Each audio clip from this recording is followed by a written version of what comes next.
This is the story of a man named Stanley. Stanley worked for a company in a big building where he was employee number 427.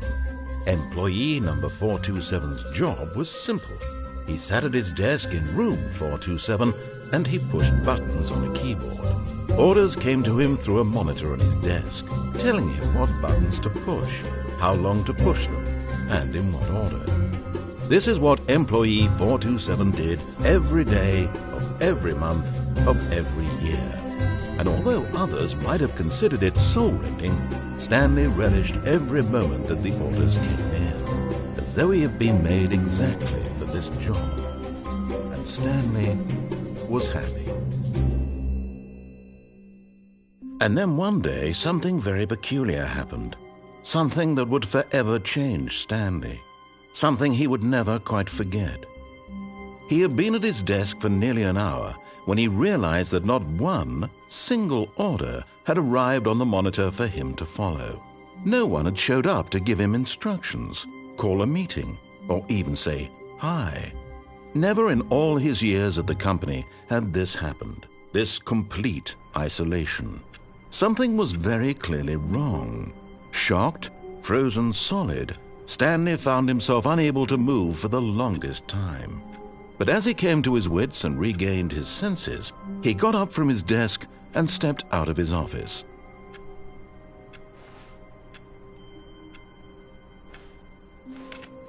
All of his co-workers were gone.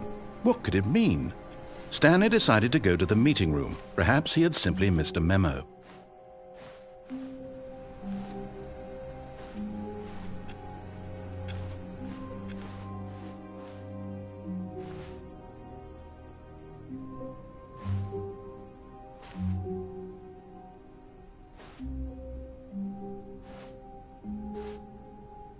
When Stanley came to a set of 2 open doors, he entered the door on his left.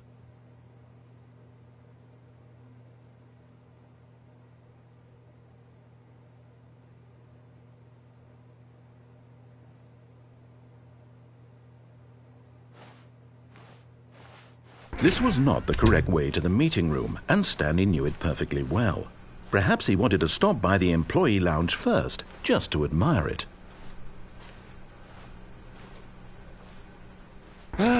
Yes, truly a room worth admiring. It had really been worth the detour after all, just to spend a few moments here in this immaculate, beautifully constructed room. Stanley simply stood here, drinking it all in.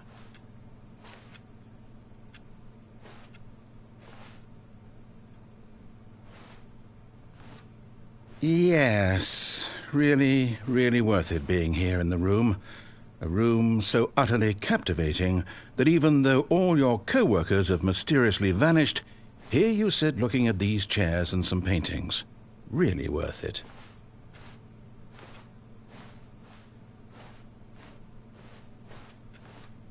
At this point, Stanley's obsession with this room bordered on creepy and reflected poorly on his overall personality. It's possible that this is why everyone left.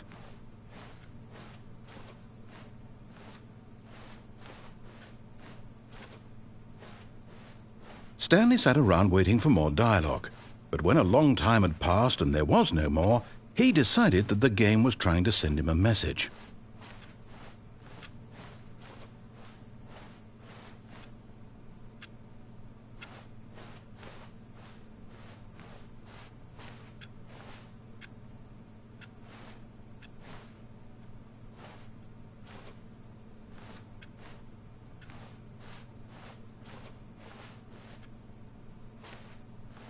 But at last, he'd had enough of the amazing room and took the first open door on his left to get back to business.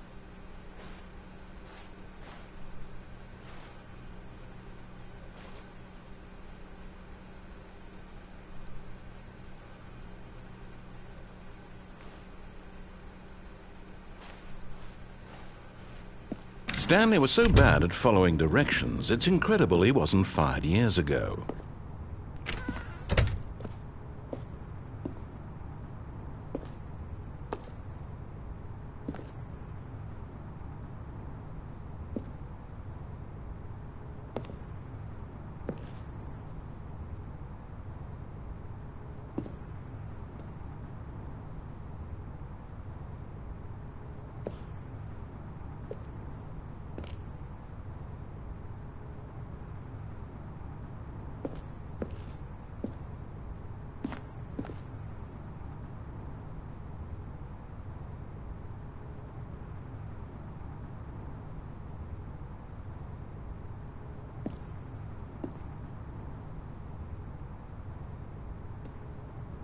But in his eagerness to prove that he is in control of the story and no one gets to tell him what to do, Stanley leapt from the platform and plunged to his death.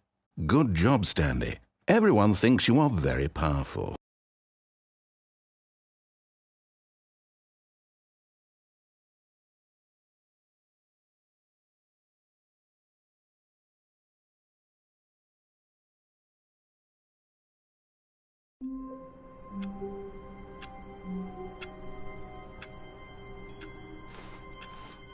All of his co-workers were gone. What could it mean? Stanley decided to go to the meeting room. Perhaps he had simply missed a memo.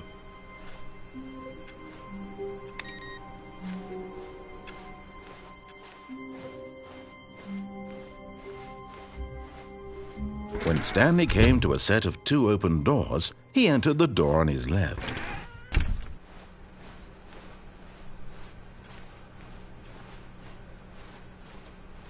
Yet there was not a single person here either.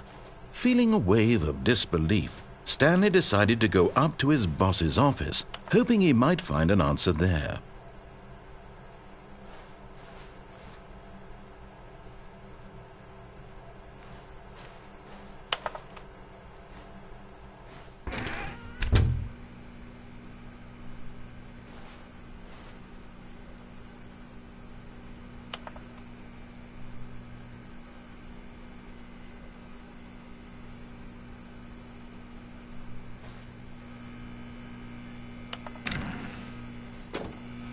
Stanley stepped into the broom closet, but there was nothing here, so he turned around and got back on track.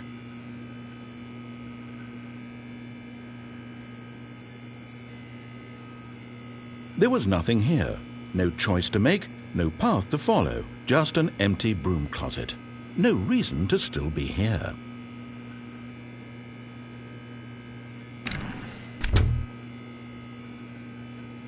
It was baffling that Stanley was still just sitting in the broom closet.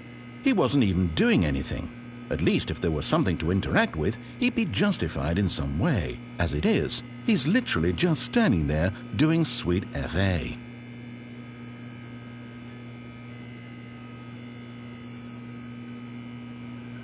Are you really still in the broom closet?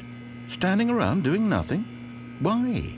Please offer me some explanation here. I'm genuinely confused.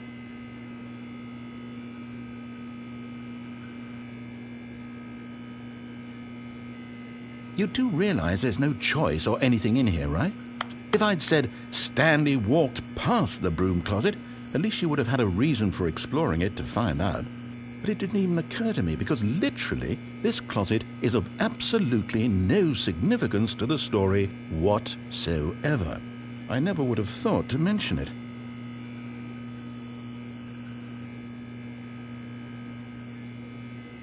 Maybe to you this is somehow its own branching path. Maybe when you go talk about this with your friends you'll say, "Oh, did you get the broom closet ending? The broom closet ending was my favorite." I hope your friends find this concerning.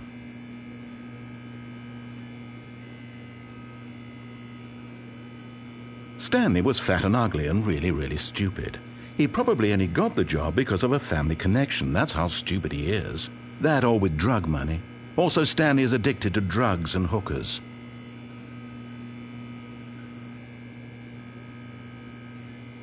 Well, I've come to a very definite conclusion about what's going on right now. You're dead. You got to this broom closet, explored it a bit, and were just about to leave because there's nothing here, when a physical malady of some sort shut down your central nervous system and you collapsed in front of your screen. Well, in a situation like this, the responsible thing is to alert someone nearby so as to ensure that your body is taken care of before it begins to decompose. Hello? Anyone who happens to be nearby? The person at this computer is dead. They have fallen prey to any number of your countless human physiological vulnerabilities. It's indicative of the long-term sustainability of your species. Please remove their corpse from the area and instruct another human to take their place, making sure they understand basic first-person video game mechanics and filling them in on the history of narrative tropes in video gaming. so that the irony and insightful commentary of this game is not lost on them. All right, when you've done that, just step out into the hallway.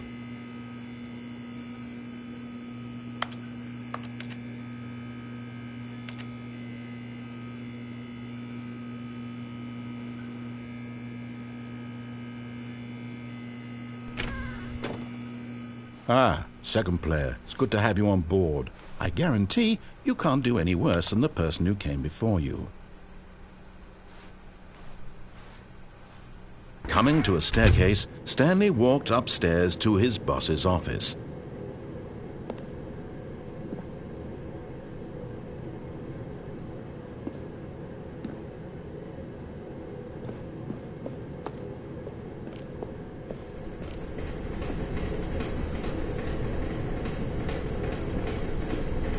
But Stanley just couldn't do it. He considered the possibility of facing his boss. Admitting he had left his post during work hours, he might be fired for that. And in such a competitive economy, why had he taken that risk? All because he believed everyone had vanished? His boss would think he was crazy. And then something occurred to Stanley. Maybe, he thought to himself, maybe I am crazy. All of my co-workers blinking mysteriously out of existence in a single moment for no reason at all? None of it made any logical sense. And as Stanley pondered this, he began to make other strange observations. For example, why couldn't he see his feet when he looked down? Why did doors close automatically behind him wherever he went? And for that matter, these rooms were starting to look pretty familiar. Were they simply repeating? No, Stanley said to himself, this is all too strange. This can't be real. And at last, he came to the conclusion that had been on the tip of his tongue. He just hadn't found the words for it. I'm dreaming, he yelled. This is all a dream. Oh, what a relief Stanley felt to have finally found an answer, an explanation. His co-workers weren't actually gone. He wasn't going to lose his job. He wasn't crazy after all. And he thought to himself, I suppose I'll wake up soon. I'll have to go back to my boring real-life job pushing buttons. I may as well enjoy this while I'm still lucid. So he imagined himself flying and began to gently float above the ground. Then he imagined himself soaring through space on a magical starfield, and it too appeared. It was so much fun, and Stanley marveled that he had still not woken up. How was he remaining so lucid? And then perhaps the strangest question of them all entered Stanley's head. One he was amazed he hadn't asked himself sooner. Why is there a voice in my head dictating everything that I'm doing and thinking? Now the voice was describing itself being considered by Stanley, who found it particularly strange. I'm dreaming about a voice describing me, thinking about how it's describing my thoughts, he thought. And while he thought it all very odd and wondered if this voice spoke to all people in their dreams, the truth was that, of course, this was not a dream. How could it be? Was Stanley simply deceiving himself, believing that if he's asleep, he doesn't have to take responsibility for himself? Stanley is as awake right now as he's ever been in his life. Now, hearing the voice speak these words was quite a shock to Stanley. After all, he knew for certain, beyond a doubt, that this was in fact a dream. Did the voice not see him float and make the magical stars just a moment ago? How else would the voice explain all that? This voice was a part of himself too. Surely, if he could just... He would prove it. He would prove that he was in control, that this was a dream. So he closed his eyes gently, and he invited himself to wake up. He felt the cool weight of the blanket on his skin, the press of the mattress on his back, the fresh air of a world outside this one. Let me wake up, he thought to himself. I'm through with this dream. I wish it to be over. Let me go back to my job. Let me continue pushing the buttons. Please, it's all I want. I want my apartment and my wife and my job. All I want is my life exactly the way it's always been. My life is normal. I am normal. Everything will be fine. I am okay.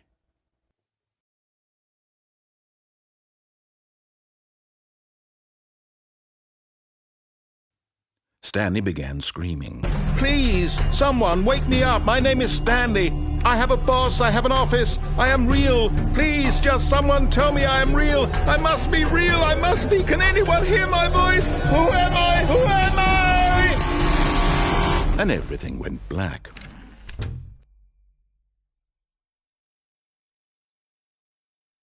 This is the story of a woman named Mariella. Mariella woke up on a day like any other. She arose, got dressed, gathered her belongings, and walked to her place of work. But on this particular day, her walk was interrupted by the body of a man who had stumbled through town talking and screaming to himself, and then collapsed dead on the sidewalk. And although she would soon turn to go call for an ambulance, for just a few brief moments she considered the strange man. He was obviously crazy, this much she knew. Everyone knows what crazy people look like. And in that moment, she thought to herself how lucky she was to be normal. I am sane. I am in control of my mind. I know what is real and what isn't. It was comforting to think this, and in a certain way, seeing this man made her feel better. But then she remembered the meeting she had scheduled for that day, the very important people whose impressions of her would affect her career, and by extension, the rest of her life. She had no time for this, so it was only a moment that she stood there, staring down at the body. And then she turned and ran.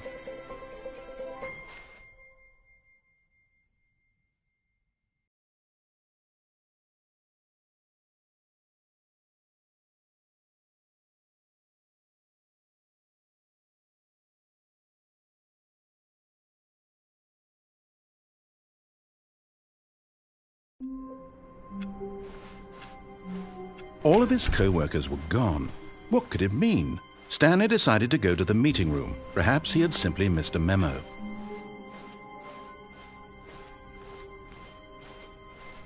When Stanley came to a set of 2 open doors, he entered the door on his left.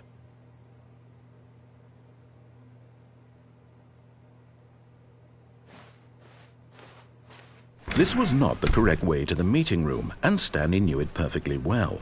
Perhaps he wanted to stop by the employee lounge first, just to admire it. Wow, yes, this room. What a beautiful room. What a gorgeous, gorgeous room. Thank goodness Stanley had taken this detour on his way to the meeting room. Life without having experienced this room was now too horrible even to consider.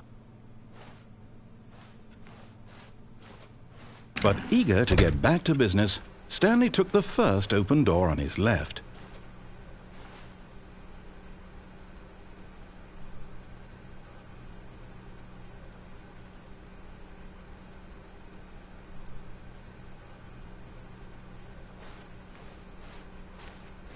Stanley was so bad at following directions, it's incredible he wasn't fired years ago.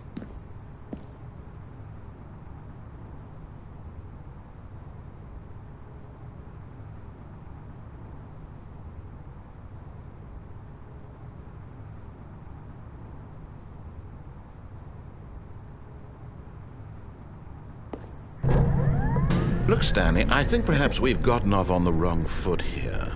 I'm not your enemy, really, I'm not. I realize that investing your trust in someone else can be difficult, but the fact is that the story has been about... What? Really? I was in the middle of something. Do you have zero consideration for others? Are you that convinced that I want something bad to happen to you? Why, I don't know how to convince you of this, but I really do want to help you, to show you something beautiful. Look, let me prove it. Let me prove that I'm on your side. Give me a chance. Now listen carefully, this is important. Stanley walked through the red door.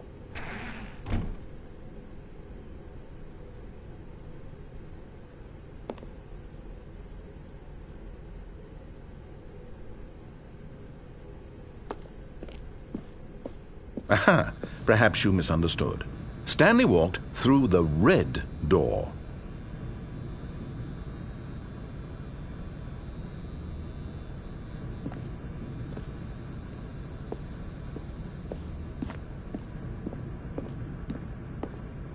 I still don't think we're communicating properly. Stanley walked through the red door.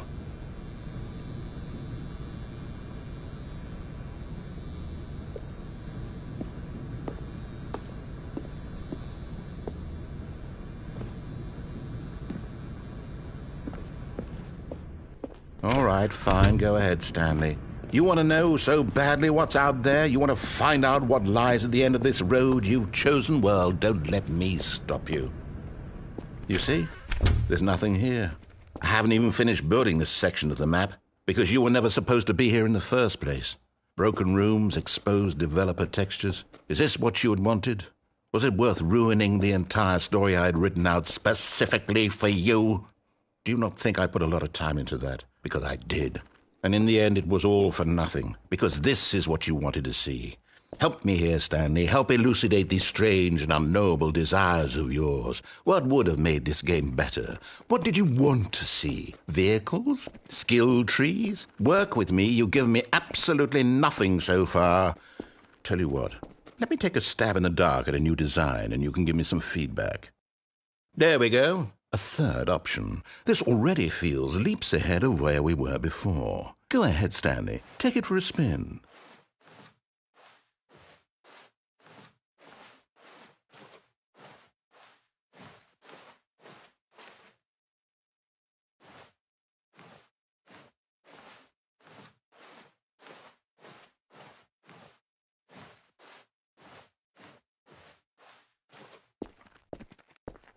Okay, I'm going to stop you there. Now, tell me about your experience with this new version. Would you say that the game benefited from allowing you more choices? Feel free to be honest. I'm looking for some real critical feedback here.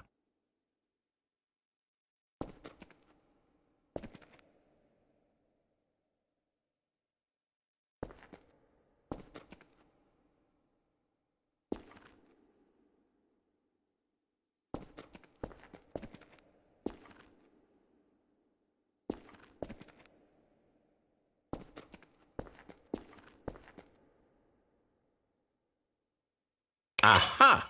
You see, I knew I was onto something. Where do these flashes of inspiration come from? How did I know the game needed a third door? Well, it's instinct mostly, a calling in your gut.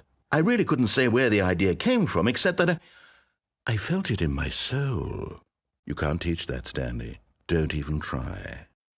Here, based on the data from your previous playthrough, I've compiled a new version. And to be perfectly candid, I think I've knocked it out of the park with this one. Let's take a look.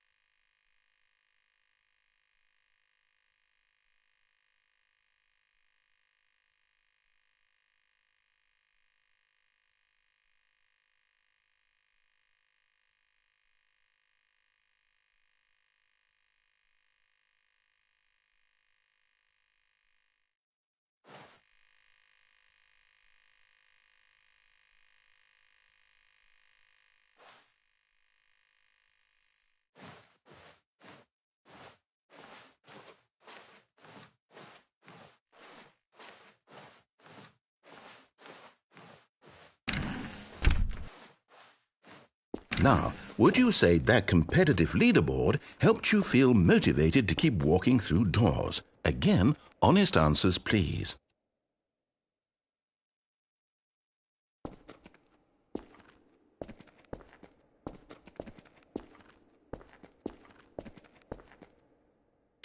Hey, I nearly forgot. I've got a prototype of a new game I've been working on, and now would be a lovely opportunity to give it some playtesting.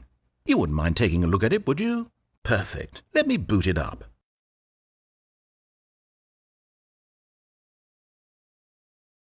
In this game, the baby crawls left towards danger.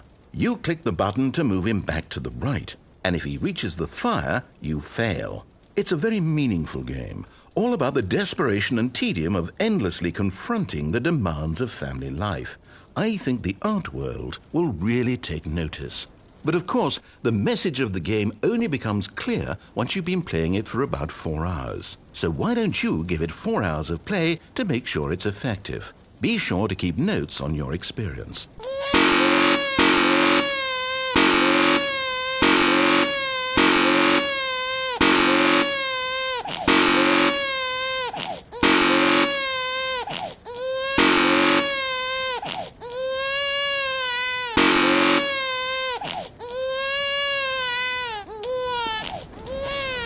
You heartless bastard.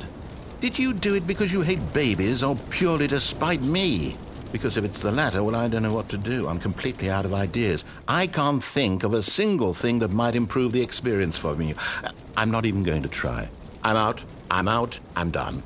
It's over. Thank you for playing. Your input was extremely valuable. Oh, hey, since my game was so awful, why don't we play someone else's game, just to ease the pain? Let's see. What do we have here? Yes, this seems like it'll work. Let's give it a shot.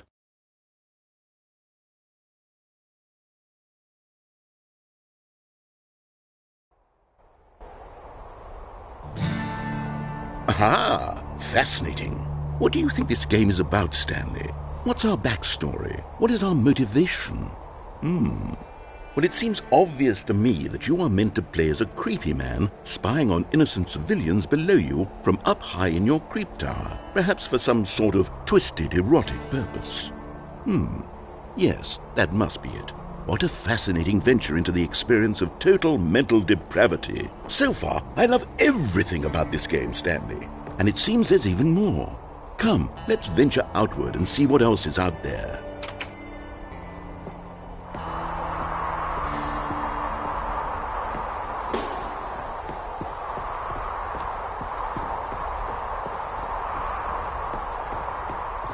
Oh, no. No, it can't be. It is. It's an open world game. Good God, quickly block it off. Oh, thank goodness, Stanley. What a close call. You nearly wandered off into that thing. That big, open, just wandering around. No right or wrong directions. No path to follow. You can just go in any... Oh, thank heavens we avoided it. We're out of the woods now, Stanley. Okay, I'm going to get us out of here. Let's find another game. Preferably something with walls. Something with nice, big, insurmountable walls. Okay, I think this will be just the thing.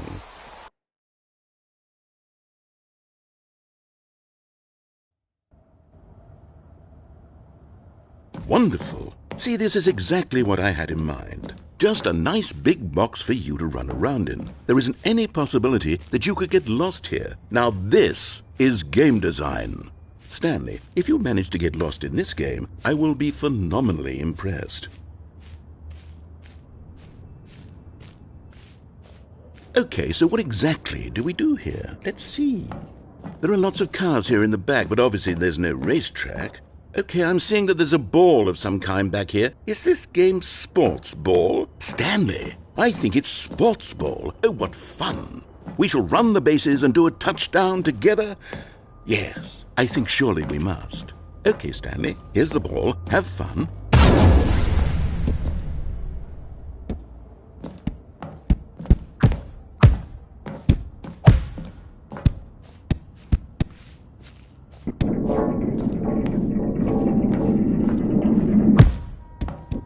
Are you doing it? Are you winning? Is this fun? Is it better than my miserable little story that I worked so hard on? Stanley, I have a thought. And I realize I'm not a sportsologist, but if one ball generates a certain amount of raw adrenal pleasure, then surely multiple balls makes for an even more euphoric sports experience. I'm going to try it out. Here comes another ball. Yes! Oh goodness, that really does feel amazing, doesn't it? Stanley, I'm like a child in a confectionery shop. I simply have to have more. I'm insatiable. More balls!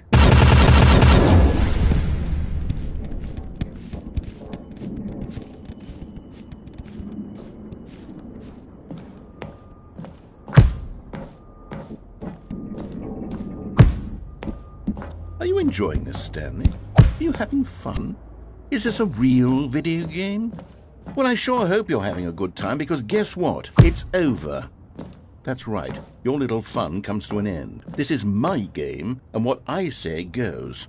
You get to have fun when I let you, Stanley. Besides, you need someone like me to set boundaries for you. Without rules or boundaries, video games are nothing. Yes, that's what I am. I'm structure. I'm your sense of purpose. And since you decided you didn't want to play my game, now I don't want to play with you either. So, goodbye, Stanley. I'm leaving.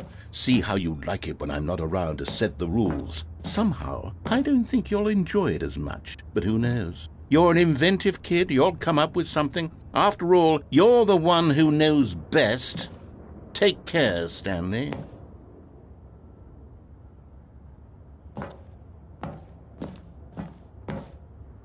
Hold on. What are you doing?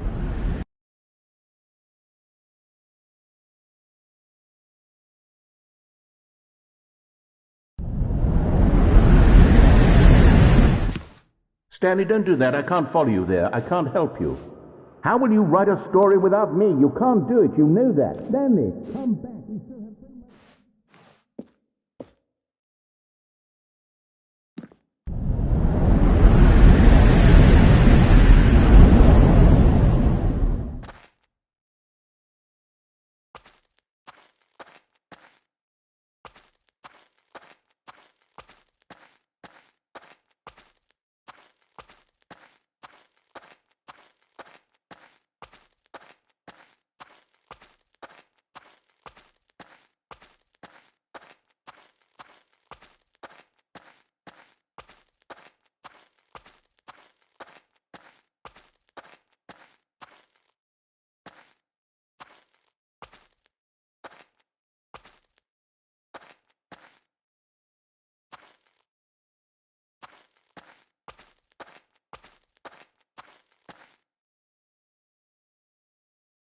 I wonder what he found.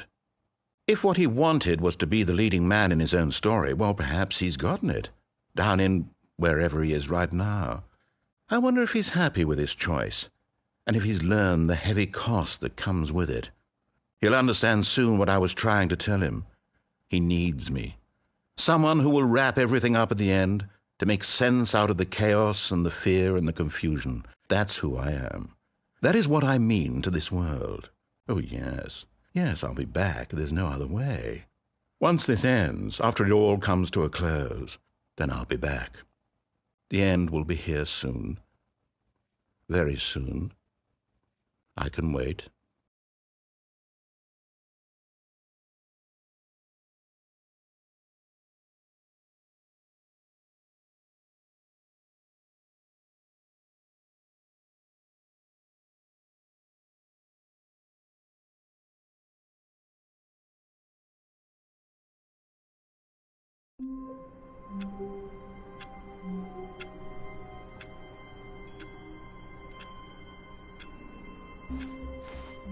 All of his co-workers were gone.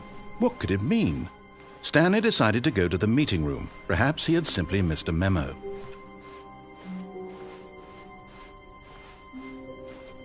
When Stanley came to a set of 2 open doors, he entered the door on his left.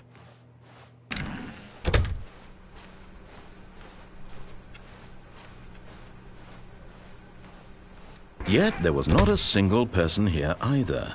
Feeling a wave of disbelief, Stanley decided to go up to his boss's office, hoping he might find an answer there.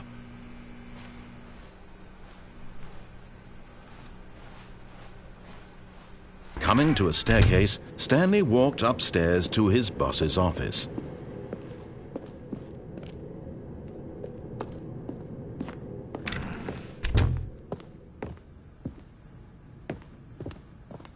Stepping into his manager's office, Stanley was once again stunned to discover not an indication of any human life. Shocked, unraveled, Stanley wondered in disbelief who orchestrated this. What dark secret was being held from him? What he could not have known was that the keypad behind the boss's desk guarded the terrible truth that his boss had been keeping from him. And so the boss had assigned it an extra secret PIN number. 2845. But of course, Stanley couldn't possibly have known this.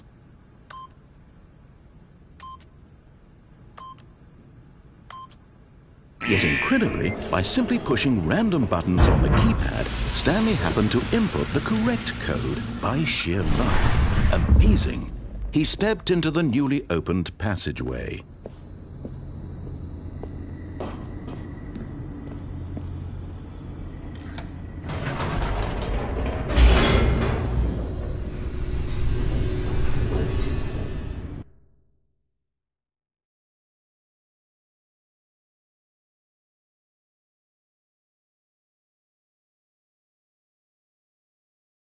Descending deeper into the building, Stanley realized he felt a bit peculiar.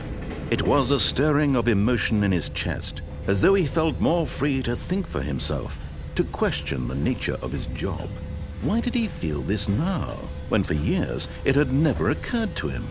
This question would not go unanswered for long.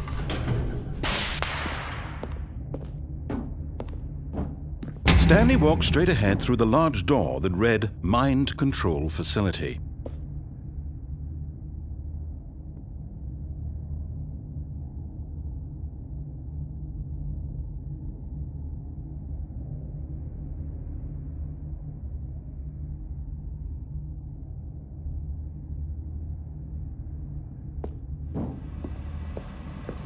Although this passageway had the word Escape written on it, the truth was that at the end of this hall, Stanley would meet his violent death. The door behind him was not shut. Stanley still had every opportunity to turn around and get back on track. At this point, Stanley was making a conscious, concerted effort to walk forward and willingly confront his death.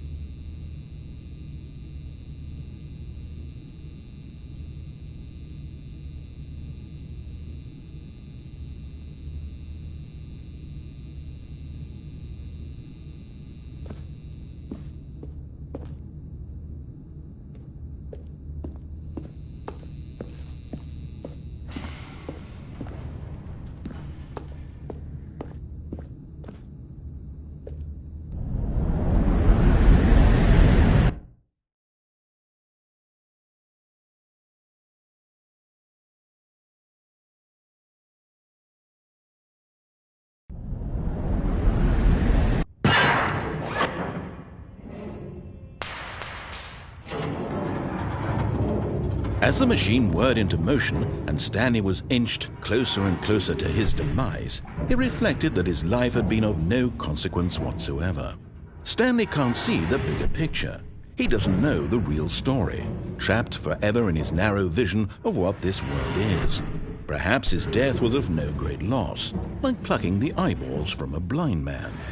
So he resigned and willingly accepted this violent end to his brief and shallow life. Farewell, Stanley.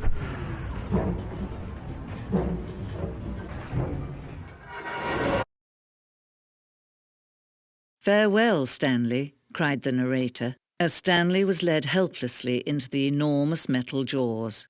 In a single visceral instant, Stanley was obliterated as the machine crushed every bone in his body, killing him instantly.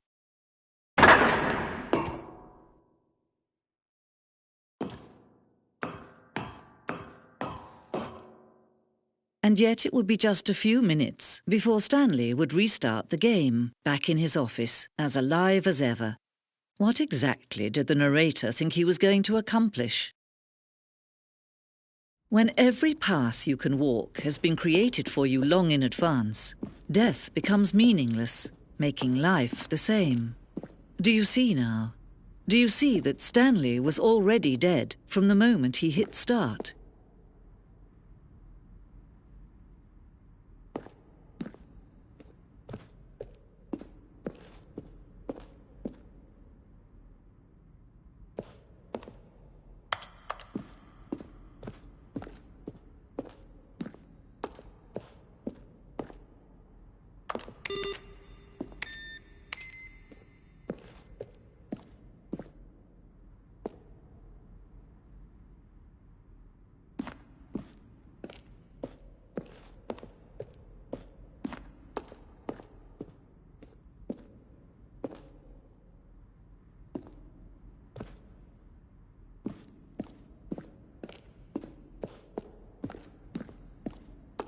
Stanley...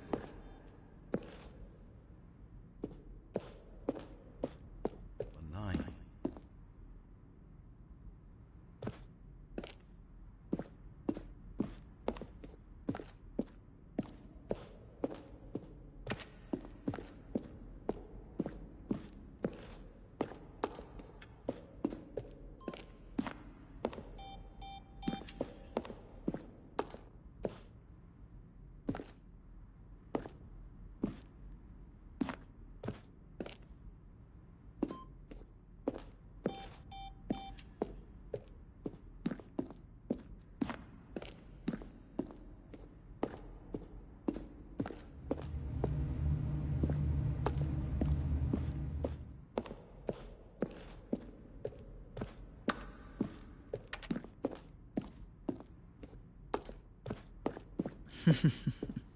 Oh, look at these two. How they wish to destroy one another. How they wish to control one another. How they both wish to be free. Can you see? Can you see how much they need one another? No, perhaps not. Sometimes these things cannot be seen. But listen to me. You can still save these two. You can stop the program before they both fail. Turn off your PlayStation. There's no other way to beat this game. As long as you move forward, you'll be walking someone else's path. Stop now and it'll be your only true choice. Whatever you do, choose it. Don't let time choose for you. Don't let...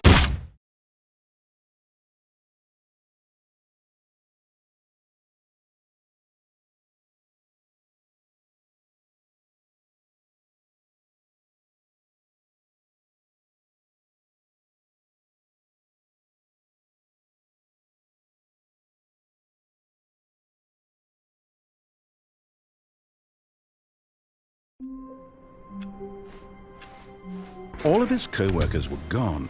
What could it mean? Stanley decided to go to the meeting room. Perhaps he had simply missed a memo.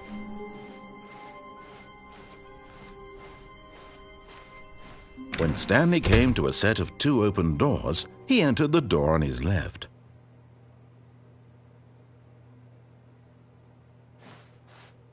This was not the correct way to the meeting room, and Stanley knew it perfectly well. Perhaps he wanted to stop by the employee lounge first, just to admire it. The lounge was sublime, a work of art. What was it about this room that called so deeply and so But eager to get back to business, Stanley took the first open door on his left.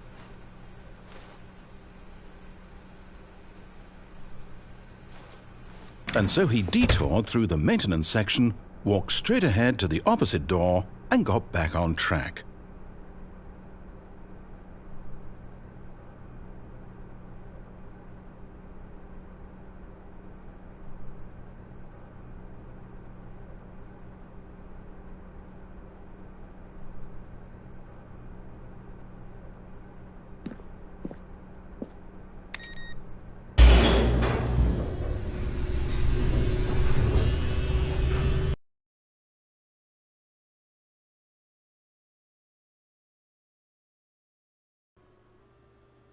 But Stanley didn't want to go back to the office.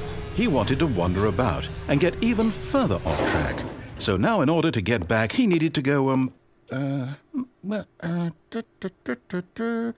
from here it's, left. Oh, no, it's to the right, my mistake. No, not the right. Why would I have ever said it was to the right? What was I thinking? It's clearly...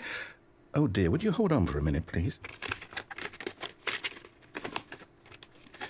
Now, let's see. We went down right, left, down, left, right. Yep, okay, yes. I've got it now. This story is absolutely, definitely this way.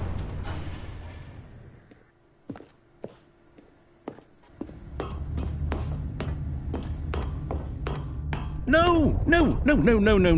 This isn't right at all. You're not supposed to be here yet. This is all a spoiler. Quick, Stanley, close your eyes. Okay. We just have to get back to, Who am I kidding? It's all rubbish now. The whole story completely unusable. How about, rather than waste my time trying to salvage this nonsense, we'll just restart the game from the beginning. And this time, suppose we don't wander so far off track, Okay, from the top.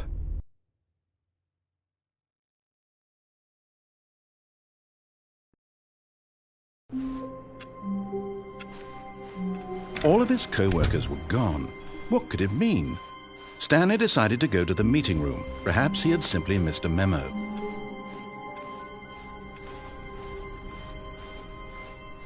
When Stanley... Wait, what? No, I restarted. I swear I definitely restarted the game over, completely fresh. Everything should be... Oh, did something change? Stanley, did you change anything when we were back in that room with all the monitors? Did you move the story somewhere or... Hold on.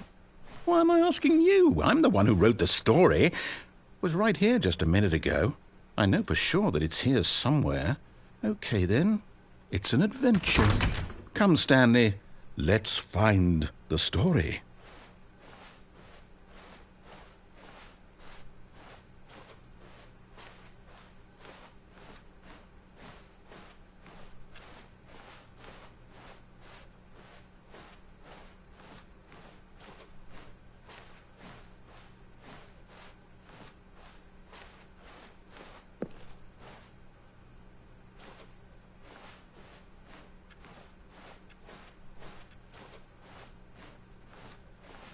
I'll say it. This is the worst adventure I've ever been on. I can promise you there definitely was a story here before. Do we need to restart the game again? Well, I find it unlikely that we'll ever progress by starting over and over again, but it's got to be better than this. Okay, let's give it a shot. Why not?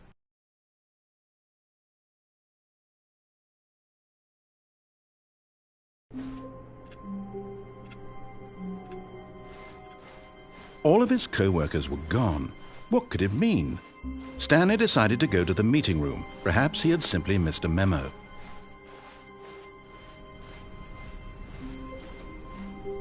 Okay, yep, it's worse. I might be remembering this wrong. It's possible the story is back where we just came from. Why don't we go back the other direction and see if we missed anything?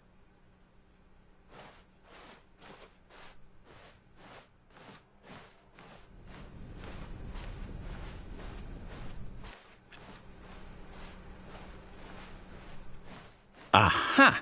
I knew we'd miss something. The story. Here it comes. No, wait, never mind. Not the story. Okay, let's head back the other way and retrace our steps.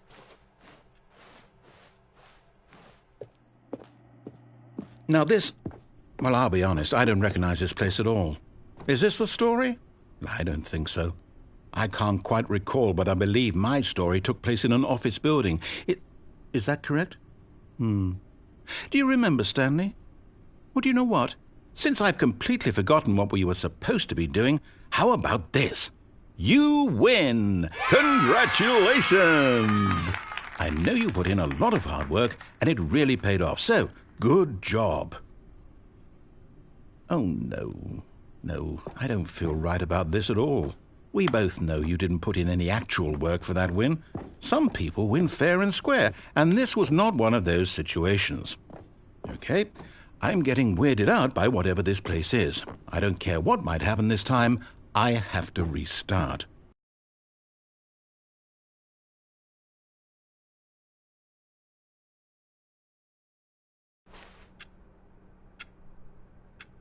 All right, I've got a solution. This time, to make sure we don't get lost, I've employed the help of the Stanley Parable adventure line.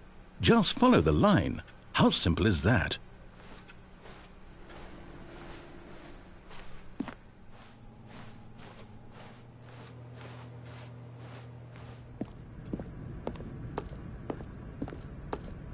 You see? The line knows where the story is. It's over in this direction. Onward, Stanley, to destiny. Though, here's a thought. Wouldn't wherever we end up be our destination, even if there's no story there?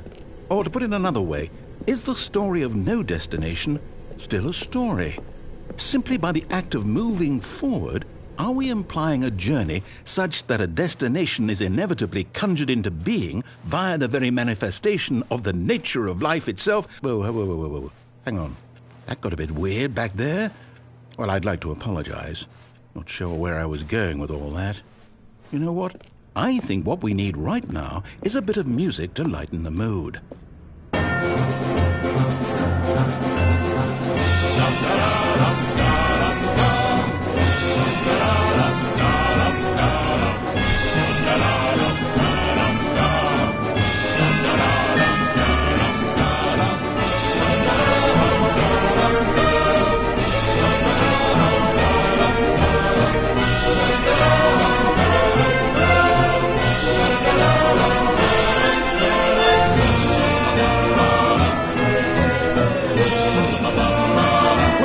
Cut the music, go back and look at that fern.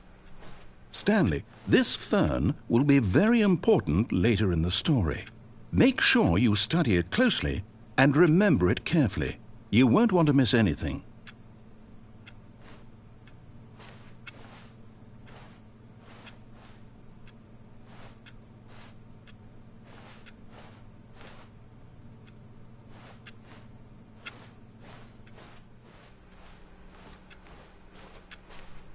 Wait, what? We're back at the office? No. Line, you do know we're looking for the Stanley Parable, right? The story? Is any of this ringing a bell? Oh, no, not again. Line, how could you have done this to us? And after we trusted you, after everything we've been through, you... Oh, I can't take this anymore. To hell with it. Restart.